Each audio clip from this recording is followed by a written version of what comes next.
The Nutritionist by Andrea Gibson. The nutritionist said I should eat root vegetables.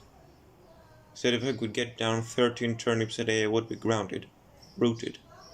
Said my head would not keep flying away where the darkness lives. The psychic told me my heart carries too much weight, that for $20 he'd tell me what to do. I handed her the 20, said, "Stop worrying, darling, you will find a good man, soon." The first psychotherapist said I should spend 3 hours a day sitting in a dark closet with my eyes closed and my ears plugged. I tried it once, but couldn't stop thinking about how gay it was to be sitting in the closet. The yogi told me to stretch everything but the truth, said focus on the out-breath, said everyone finds happiness if they can care more about what they give than what they get. The pharmacist said Clonopid, Lamictal, Lithium, Xanax, and the doctor said an antipsychotic might help me forget what the trauma said. The trauma said, don't write this poem. Nobody wants to hear you cry about the grief inside your bones.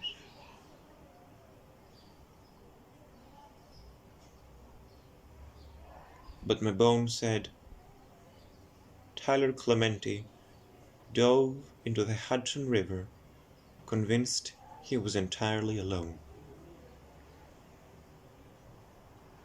My bones said, write the poem. To the lamplight, considering the riverbed, to the chandelier of your fate hanging by a thread, to every day you could not get out of bed, to the bullseye of your wrist, to anyone who has ever wanted to die.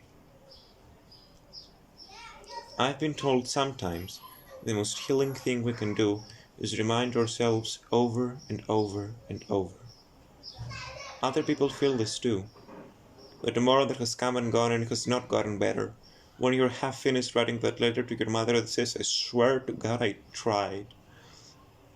But when I thought it hit bottom, it started hitting back. There is no bruise like the bruise loneliness kicks into the spine. So let me tell you, I know there are days when it looks like the whole world is dancing in the streets, when you break down like the doors of the looted buildings. You're not alone, and wondering who will be convicted of the crime of insisting you keep loading your grief into the chamber of your shame. You're not weak just because your heart feels so heavy. I have never met a heavy heart that wasn't a phone booth with a red cape inside. Some people will never understand the kind of superpower it takes for some people to just walk outside. Some days I know my smile looks like the gutter of a falling house, but my hands are always holding tight to the ripcord of believing.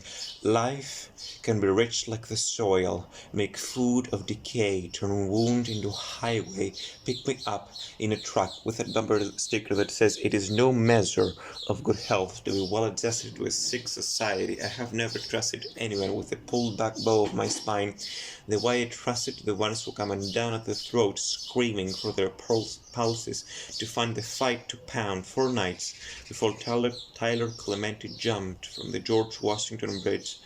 I was sitting in a hotel room in my own town, calculating exactly what I had to swallow to keep a bottle of sleeping pills down. What I know about living is the pain is never just ours, so every time I hurt, I know the wound is an echo, so I keep listening for the moment when the grief becomes a window, so I can see what I couldn't see before through the glass of my most buttered dream. I watched the dandelion lose its mind in the wind, and when it did, it scattered 1,000 seeds.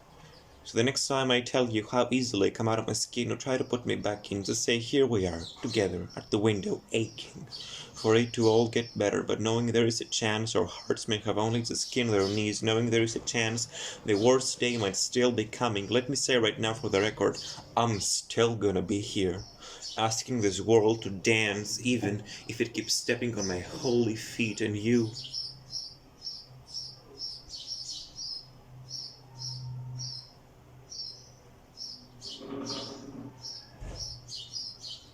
stay here with me, okay?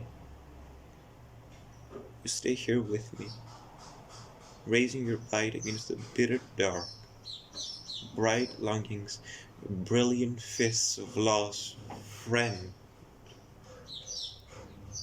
If the only thing we have to gain in staying is each other, my God, that is plenty. My God, there is enough. My God, there is so, so much for the life to give. Each of us at each other's backs, whispering over and over and over, live, live, live.